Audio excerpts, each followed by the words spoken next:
I'm Nancy Gilbert. I'm one of the volunteers here at the Arts and Crafts Center. And for Craft Week today, we're going to work on a quilt as you go quilt. It's a strip quilt made out of just scraps of fabric that you have around the house. I have some examples sitting here in front of me. I learned to do this in Covington one day. Mary at the little antique shop held a quilt day, and a lot of ladies, we all went there to help her out. We made quilts that she gave away, I believe, to veterans. But that's when I learned how to do this, and it's a good way to use up your scraps. Maybe only add a little bit of bought material to them. And these that I have in front of me, I'll show you. I did a little bit of what they call in quilting fussy cutting. I cut out these little animals to add to those blocks because I thought they were cute. Of course, that block is a whole different size. What I'm going to show you today is more along the line of this one. This particular quilt, it's all 2-inch strips. And you end up with,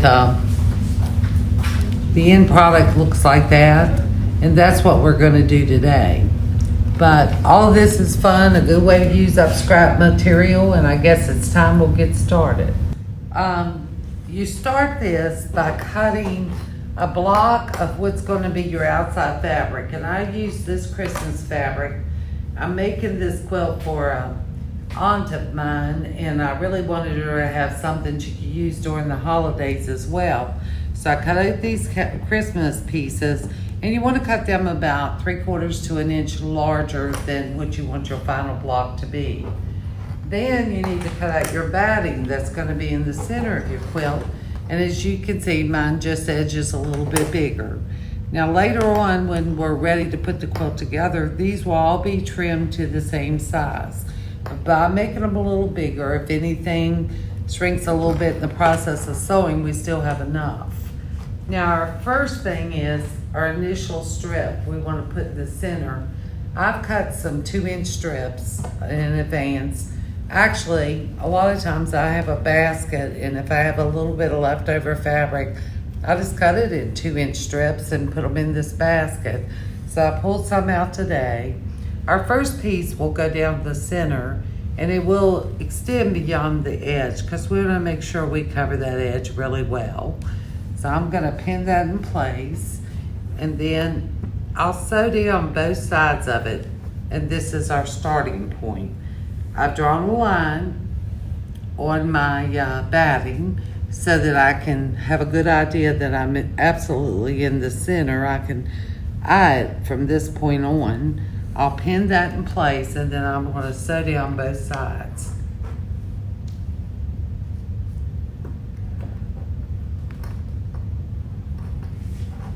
Now on my machine today, I have put on this embroidery sheen. I have what they call a walking foot.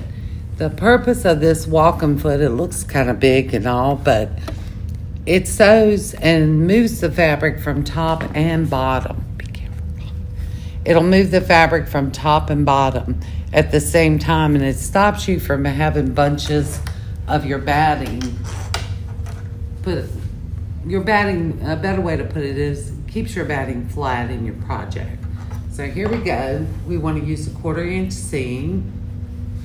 And after a long time, you can kind of eyeball that. And we'll just sew down each side of this.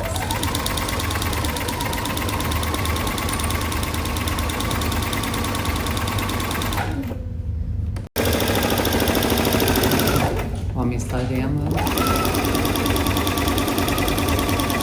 Now we're just about finished sewing this first piece on.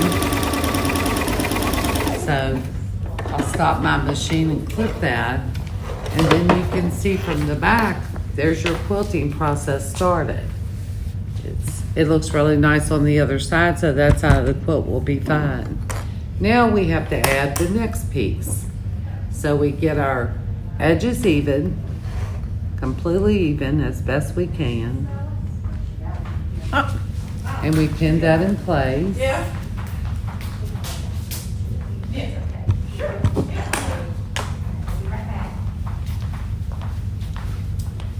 We'll pin that in place.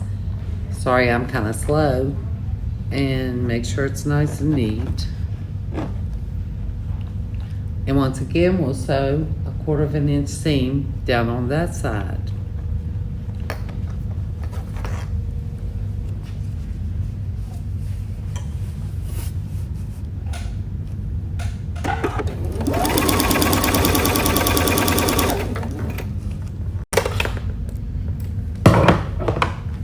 You back on? Now, we take out those pins, and this is a real important step. In quilting, everyone needs to have a good iron. And what you want to do is make sure you press that seam that you've just sewn.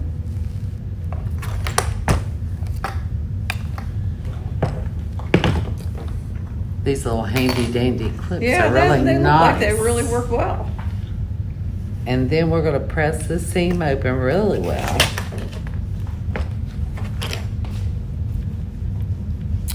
And at this point, I'll come back with another piece of fabric. Now, you will continue to add pieces all the way across, but I'm going to show you what you do from the center again. We want to add another piece of fabric to go in the other direction also.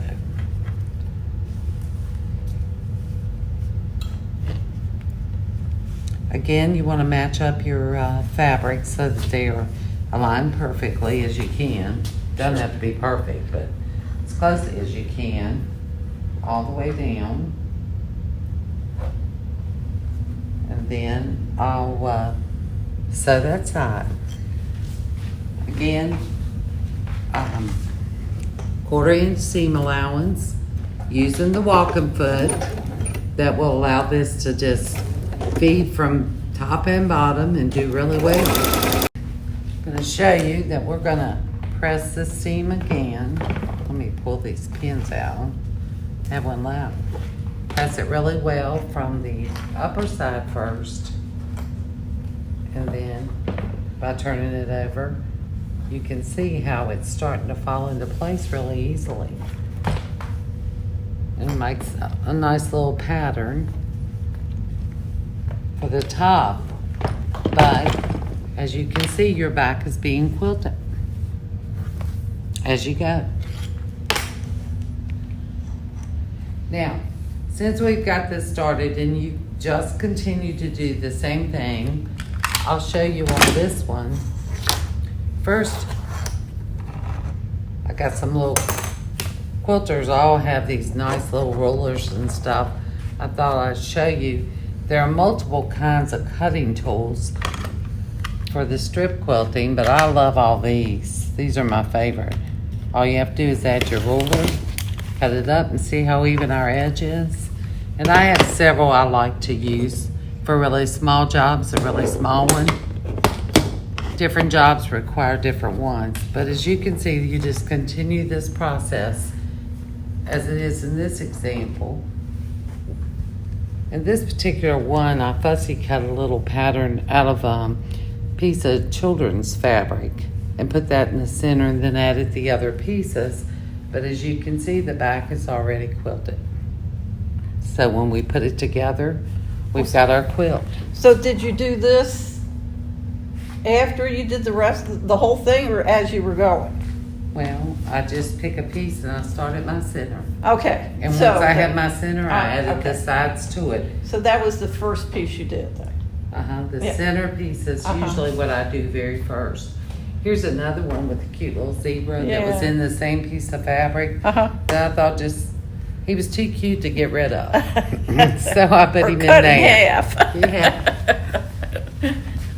So you get the idea how you sew these, and you just keep going on and on until you finish. And at the end, a lot of us have these rulers that are squares. They're square rulers, and you just lay that on. And this is a special cutting board that you can turn it as you go and cut the other side and then turn again. You don't have to remove your work. Yeah, It's a really neat cutting board. Okay, so next I'm gonna set up and we're gonna put 2 blocks together to let you see how to do that. Now the next step is to join 2 of the blocks. And there's two things that you will need. The first thing, for the top, you cut a 2-inch strip. Excuse me, I should have had it open. You cut a 2-inch strip and you go ahead and iron it and make it look neat that makes it a 1-inch strip at that point. So the right sides are inside the thing or outside? Outside, right side's out. Okay. Okay, so we're gonna go to, I gotta think, I gotta make sure my trees are up. They've gotta go the same way. Now I'll turn it over and make sure I like how that looks. I have to line them up. Oh, I like that. Okay. So we line them up first. And for our first stitch, we're gonna put the other strip that I made in advance is a 1-inch strip. So what I'm gonna do is put this in place on the edge of the quilt. Now I've trimmed this quilt to the final size. That's one thing you have to do. I put it on this board, took my ruler, and I have at home and made it the exact size I want it to be in the end. Now I'm gonna add these strips to the edges.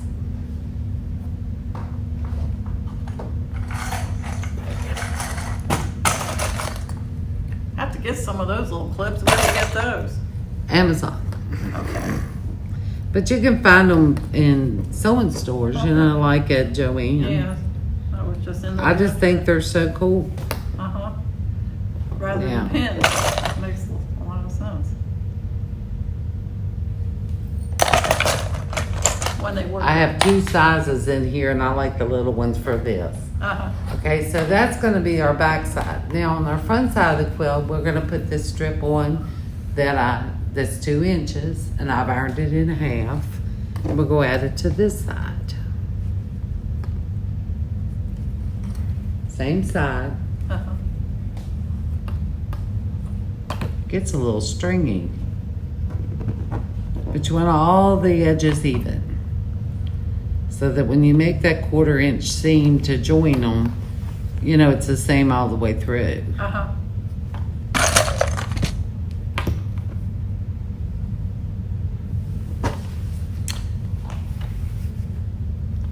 Now at this point, I know I don't need any more. I am gonna cut this off and give myself a little room, but Okay.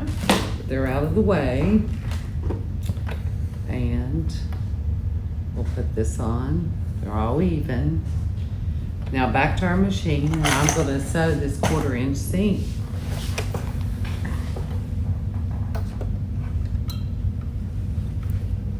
Again, using the walking foot, which makes it so much easier. Now this time I really want it to stay together, so I'm gonna back stitch it and make sure that it's gonna stay there. Of course, it doesn't want to cooperate.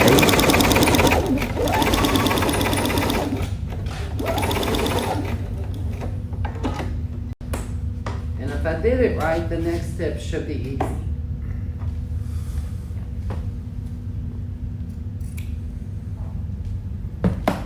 Now this is the top of our quilt, and eventually this strip is going to join it, and you see how that'll look. It'll just be stripped together. It'll all lay flat. Uh-huh. And I think that looks really good when you put it together like that. Yeah, it does. But the first step we have to do is get the bottom pieces together. So this piece is going to be joined in this way. So we have to be very, very careful at this point to hook this to this. Does it make sense? That back strip you put on Uh-huh. is attached right here to this strip, right side up. So you're doing a 1/4-inch seam with just the back and Just the strip. back. Now the top piece is not Uh-huh. involved. Right. You see that? Yeah. Okay. So let's put this Okay. in place and see if it I was works. wondering how this was going to come together, Don. We'll do our best to get a 1/4-inch seam and not do any boo-boos. Yes, the seam ripper is every seamstress's friend or enemy, depending on how you look at it. Well, I happen to love them. I got several. Do you have several? I have several, yes. I think anybody that sews has several. Now, there's a lot to be careful of here. One, my block needs to go together exactly right. Uh-huh. So I'm gonna double check that and make sure that block is right. And I believe it is. Well, when you measure it correctly, or really be careful when you're measuring the blocks, I guess it will go together right. Well, you hope. If it doesn't, you can always trim, right? That's We right. can always Or trim a use your little. seam ripper. Okay, so it's gonna be pretty tight in here to get that 1/4 inch seam. And what we wanna make sure is we keep everything out of the way. You see that? You just want these, Yes. that one piece you're Right. attaching. Now, before I sew, I'm gonna do a double check. Is that the way I want it? And I think it is. Uh-huh. So I'll double check it and I'm gonna try sewing it.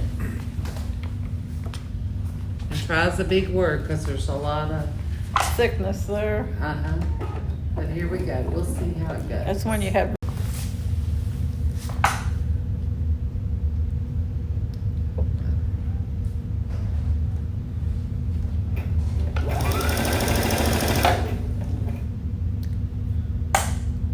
Till we get to the end here. Now, this probably isn't gonna be perfect, but let's see what we got.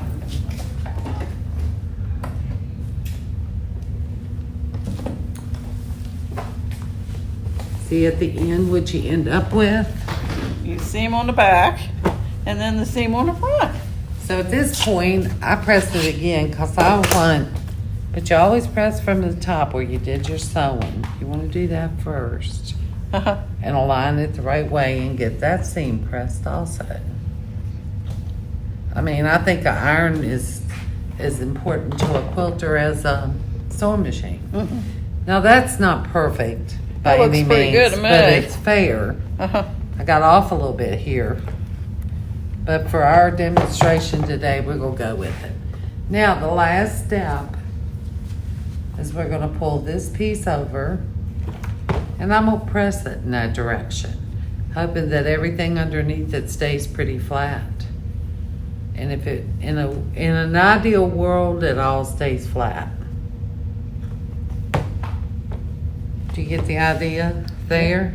Yeah, that's really It cool. looks pretty good, doesn't it? So you make your row of blocks, and then you do the same thing this way And when. then you do it the the rows opposite on the way, road, yeah. only you need longer strips. Yeah, yeah.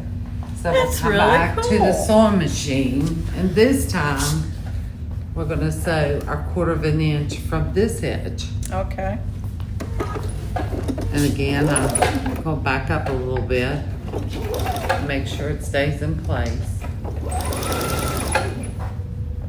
Like completely. Uh-huh. If you hand did it, you wouldn't have that problem. Right, yeah. But there is an idea of how you put those blocks together. I really like that. I really like that. See, I would have never figured that out in my head by myself. That's the way to put those blocks together, and she's right. If you did this by hand and you weren't sewing as crooked as the sewer did today, Well, it it'd be just- much neater. Yeah. But you get the idea. You have to pick and choose Uh-huh. from that point. I think the hardest part of it is Putting the I blocks go in. make a bunch of blocks, Yeah. and then I have to start playing with what do I like where. Right, exactly. You know what I mean? Uh-huh. And another thing you really could do is square up this block with more fabric and turn some of the pieces. Uh-huh. Do you know what I mean? Yeah. I've yeah. seen people do those. But all in all, that's how you quilt as you go. And then when you're finished putting your quilt together, you have your product. All you have to do at the end is bind it. Yeah. That's really comes in handy when,